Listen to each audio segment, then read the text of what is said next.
Hello অপূর্ব, নিরুদি, কি কি হয়েছে?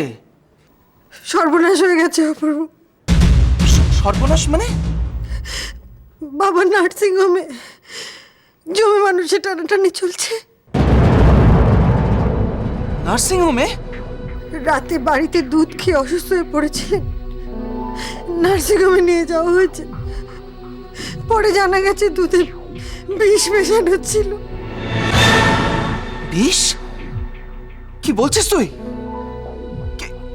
কে বাবা দুধে বিষ মেশাবে? জানি না, তবে শতরূপার ঘর থেকে একটা শিশি পাওয়া গেছে। হোয়াট? শতরূপার ঘর থেকে? মানে শতরূপা এই কাজ করেছে? ইম্পসিবল, এটাও করতে পারে না। পুলিশ ডেকে এনেছিল। শতরূপার ঘর সার্চ করে খালি শিশিটা পাওয়া গেছে। তারপর? শতরূপাকে পুলিশ অ্যারেস্ট করে নিয়ে গেছে। না না, আমাকে একটা কথা বল, যে এই যে শতরূপা যে বিষ খাইয়েছে তার কোনো প্রমাণ আছে? পুলিশ কি কোনো প্রুফ পেয়েছে বা ও কি স্বীকার করেছে? শতরূপা কিছুই স্বীকার করেনি। আসলে পরি নিজে চোখে দেখেছে শতরূপা বাবাকে দুধটা খাওয়াচ্ছিল।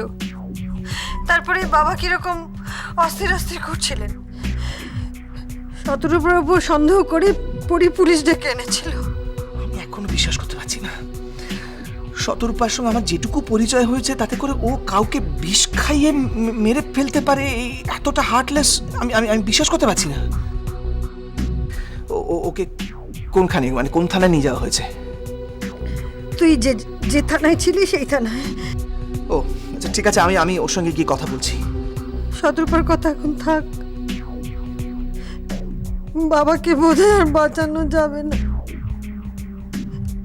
তুই একবার নার্সিং হোমে গিয়ে বাবার সঙ্গে দেখা কর। বাবা তোকে তো খুব স্নেহ করতে। বাড়ির সবাই যখন তোকে দোষী ভেবেছিল তখন একমাত্র বাবাই তো বলেছিলেন অপূর্ব ইন্দুকে কখনো খুন করতে পারে না। ঠিক না, তুই চিন্তা করিস না, আমি শিগগিরই যাচ্ছি নার্সিং হোমে, আমি বাবার সঙ্গে গিয়ে দেখা করতে আসবো। তুমি যদি বিশ্বাস কর, পুরো ব্যাপারটা আমার কাছে অদ্ভুত লাগছে। শতরূপা এই কাজটা করবে, ইটস জাস্ট ইম্পসিবল। আমি এখন রাখছি রে।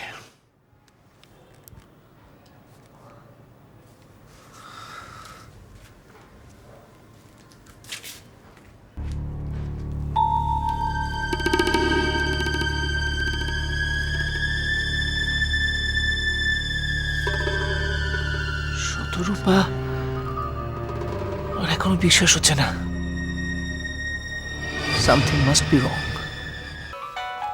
চাপ বাবা, বিশাখা হঠাৎ আমায় ফোন করছে, তার আবার কি দরকার পড়লো? হ্যাঁ বল তাড়াতাড়ি, মাথায় আবার গঙ্গা জল দিতে হবে। কেন গঙ্গা জল দিবি কেন? তুই আজকাল ঠাকুর পুজো করছিস নাকি? না না, আসলে সেদিনে ঠাম্মা বলছিল যে শকুনের ডাক শুনলে নাকি মাথায় তক্ষুনি গঙ্গা জল দিতে হয়। ও তাই বল।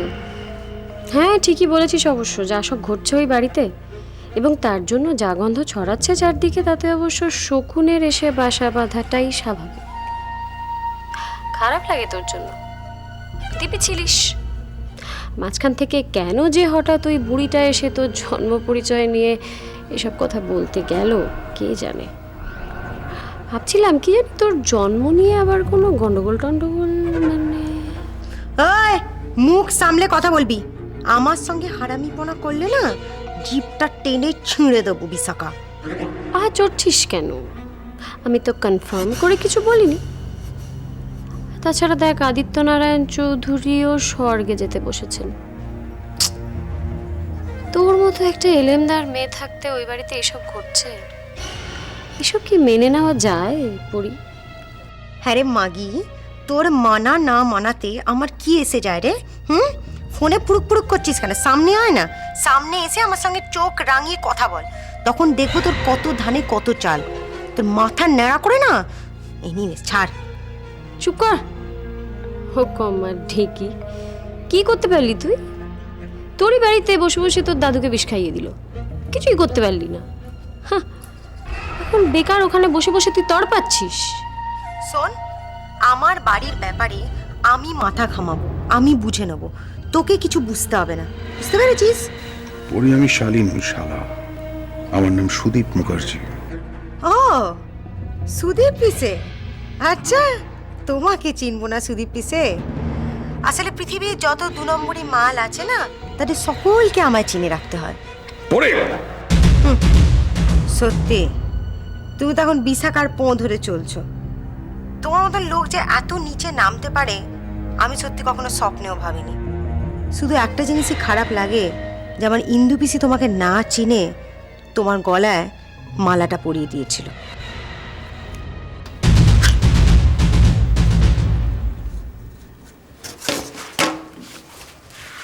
কি বললো, কি বললো?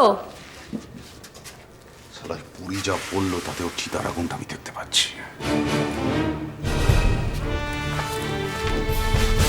আর কেউ নয়, ওই চৌধুরী বাড়ি আমি দখল করব, তারপর পুরীর চিতার কাঠটা আমি সাজাবো। আমি তো নিরুদির ফোনটা পেয়ে ছুটে এলাম। মানে আমি তো বিশ্বাসই করতে পারছি না এটা কোনো জঘন্য কাজ কেউ করতে পারে। আচ্ছা পুরি, আর ইউ শিওর যে শতরূপাই কাজটা করেছে? পিসে আমি নিজের চোখে দেখেছি, নিজের চোখে তো বিশ্বাস করব। আমি গিয়ে দেখেছি শতরূপা দাদুকে দুধ খাওয়াচ্ছে, এবার পরে জানা গেল সেই দুধের মধ্যে বিষ মেশানো ছিল। আমি বুঝতে পারছি না যে এই কাজটা শতরূপা কেন করলো। এটা করে তো ও নিজেকে আরো বোকা প্রমাণিত করলো। কেন হঠাৎ এই কথা বলছো কেন? দেখ, শতরূপার কথা অনুযায়ী আদিত্যনারায়ণ চৌধুরী একমাত্র জানেন যে শতরূপার আসল পরিচয়টা কি, এবং শতরূপা চাইছিল যে আদিত্যনারায়ণ চৌধুরী নিজের মুখের খবরটা সবাইকে জানিয়ে দিক।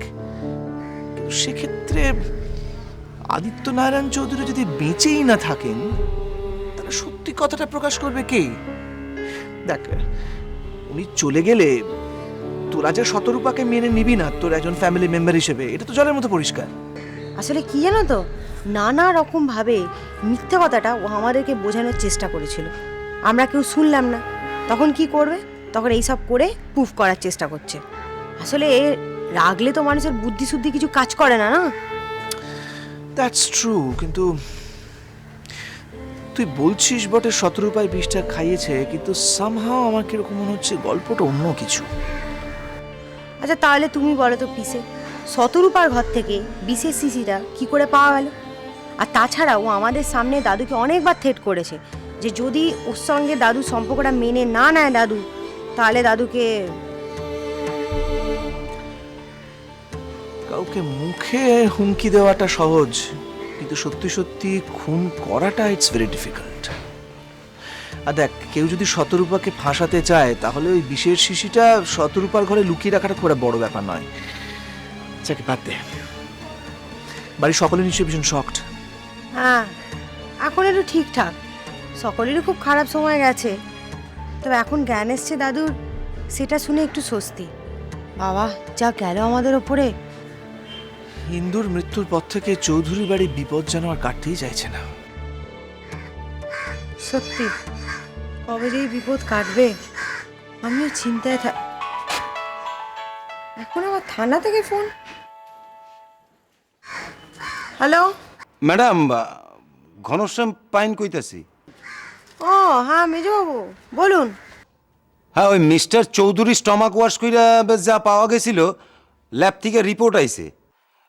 তাতে বলা হয়েছে যে ওই শতরূপা দেবীর ঘর থেকে যেই পয়জনের শিশিটা পাওয়া গেছে, সেই বিষ একই বিষ। কি বলছেন? ল্যাব থেকে রিপোর্ট এসছে? হ্যাঁ। কোর্ট কি বললো? শতরূপা দেবীর জামিন হয় নাই, 5 দিন আরো পিছি দিছে। আচ্ছা ঠিক আছে, আমি যদি সময় পাই তাহলে আমি এবার থানায় যাব। আর একটা খবর ভালো আছে, দাদুর জ্ঞানটা ফিরেছে। আমি রঞ্জিত আঙ্কেলকে খবরটা দিয়ে দিয়েছি, বুঝলেন? যাক, একটা খুব ভালো খবর শোনাইলেন। মিস্টার চৌধুরীর জ্ঞান ফিরছে, ভালো আছে। ঠিক আছে, আমি রাখছি। কিরে, থানা থেকে কোন ভাইটাল খবর? যে বিষের শিশিটা পাওয়া গেছিল শতরূপার ঘরে, হ্যাঁ, সেই বিষটা আর দাদুর স্টামাক পরিষ্কার করে যে বিষটা পাওয়া গেছে, দুটো সেম। কি বলছিস? তার মানে শতরূপা তো ভালো মতো জড়িয়ে গেল। যদি সত্যি ও বিষটা খাইয়ে থাকে। ও ছাড়া কে খাওয়াবে? এবার শুধু অপেক্ষা দাদু স্টেটমেন্টের জন্য। দাদু যে স্টেটমেন্ট পাওয়া যাবে, শতরূপার নয় ফাঁসি, নয় যাবজ্জীবন কারাদণ্ড।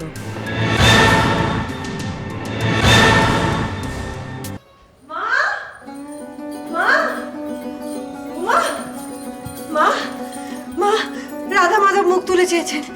নার্সিংহোম থেকে ফোন এসেছে, বাবার জ্ঞান ফিরে এসেছে। সত্যি বলছো বৌমা? ওনার জ্ঞান ফিরেছে? হ্যাঁ মা। ডাক্তার কি বলছে, দেখা করা যাবে? মা সবে তো জ্ঞান ফিরেছে, আমার মনে হয় আরো একদিন অপেক্ষা করতে হবে। তুমি দুলালকে বলো বৌমা, রাধা মাধবের জন্য একটা বড় মালা আনতে, আর কিছু সন্দেশ। সে না হয় বলে দেবো মা, কিন্তু মা আপনি এবার ঘরে চলুন। কাল রাত থেকে এখানে বসে আছেন, মুখে কিছু দেননি, এরপর তো আপনি অসুস্থ হয়ে পড়বেন। জানো বৌমা, উনি নার্সিংহোমে যাওয়ার সময় আমি মানত করেছিলাম যে উনি ভালো হলে আমি বড় করে নারায়ণ পুজো দেব।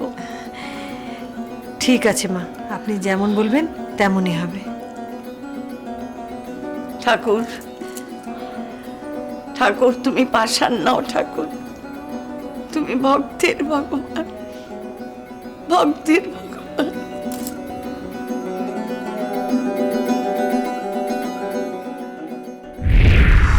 কি ব্যাপার, বারবার ফোন করছো কেন? এতে তো বাড়ির লোকেদের সন্দেহ হবে। তোমার ব্যাপারটা কি বলো তো? তুমি এখনো ওখানে বসে আছো, আসছো না কেন এখানে তুমি? হ্যাঁ, শেষে কি তীরে এসে তরি ডুববে নাকি? বাজে কথা বলো না। আরে এখানকার পাট চুকিয়ে যাওয়ার একটা হ্যাপা তো আছে। তোমার ছেলে মেয়েরা তো এক একজন এক একটা পথ, সব সামলে যেতে হবে তো। আরে বাবা, সব দিক সামলাতে গেলে তো এদিকটা কেচে যাবে, বুঝতে পারছো না তুমি? কেন, আবার কি হলো? দাদার জ্ঞান ফিরে এসছে। নার্সিংহোম থেকে জানিয়েছে যে আজ না হোক কাল দাদাকে কেবিনে দিয়ে দেবে। ব্যাস, এরপর পুলিশের সামনে মুখ খুললেই তো সব শেষ। সব কাজে একটা ঝুঁকি আছে রীতা, এটা ভুলে যেও না। এমন বিষ খাওয়ালে যে বুড়ো বেঁচে গেল। দেখো, বাজে কথা ছাড়ো সুজিত, আমার আমার কিন্তু এবার ভীষণ ভয় করছে। দিন দুয়েকের মধ্যে তুমি যদি এসে হাল না ধরো, তাহলে আমার পক্ষে কিন্তু সামলানো খুব মুশকিল হয়ে যাবে, বলে দিলাম।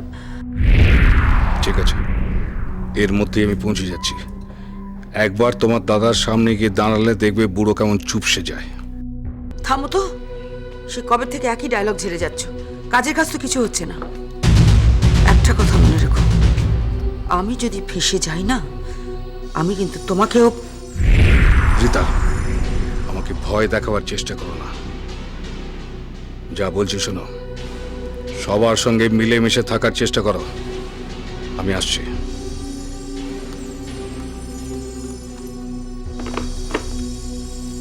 পিসিমা, কে? আমি, আমাকে দেখে তো চমকে উঠলে কেন? চমকাবো কেন?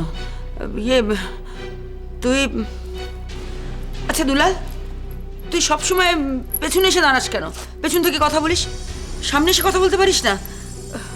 বল, কি বলবি? দোকানে যাচ্ছি, আপনার জন্য কিছু আনতে হবে। না, কিছু লাগবে না, তুই যা। পিসিমা, আবার কি? বিশাখা দিদিমণির থেকে 50,000 টাকা নিয়েছিলাম বলে আপনি আমাকে নেমখারাম বলেছিলেন। দয়া করে এ বাড়ির সঙ্গে আপনি কিন্তু নেমখারামি করবেন না।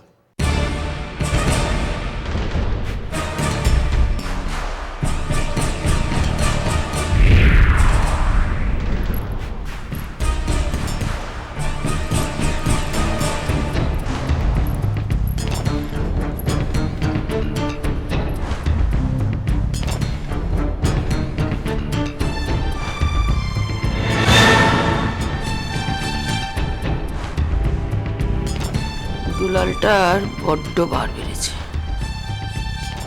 ওটাকে ঠিক করতে না পারলে লাইফে একেবারে মাথায় চড়ে বসবে। সুজিত আসুক এ বাড়িতে একবার, সবার আগে ওর ব্যবস্থা করব।